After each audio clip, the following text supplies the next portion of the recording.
வாங்க வாங்க எங்கள் பிரத்துக்குட்டிக்கு மொட்டை அடித்து காது குத்துறோம் பாருங்கள் திருப்பதியில் எங்கள் அண்ணன் மடியில். அதாவது குழந்தைங்களோட தாய் மாமா மடி தானேங்க முறை.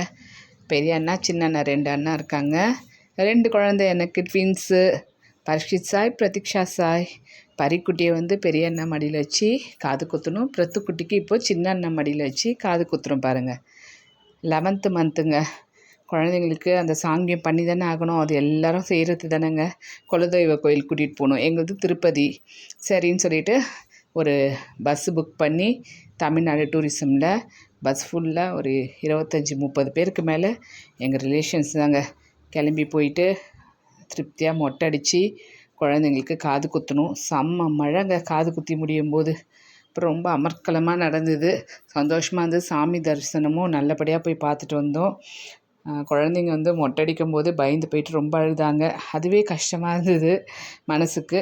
அதுக்கப்புறம் மொட்டை அடித்தோன்னே எவ்வளோ அழகாக இருக்காங்க பாருங்கள். அப்படியே வந்து என்ன சொல்கிறது, மொட்டையில் பார்த்தாலே ஒரு அழகு தான் இருந்தாங்க. முதல் மொட்டை வேறு, அது வேறு குழந்தைங்களுக்கு. அதுக்கப்புறமா நார்மலானாங்க. கொஞ்சம் நேரம் ரிலாக்ஸ் ஆனதுக்கப்புறம் காது குத்தல் வச்சோம். அங்கே பார்த்தா காதும் குத்தி நல்லபடியாக முடிச்சாச்சு. லாலிபப் கொடுத்து குழந்தைங்கள சமாதானம்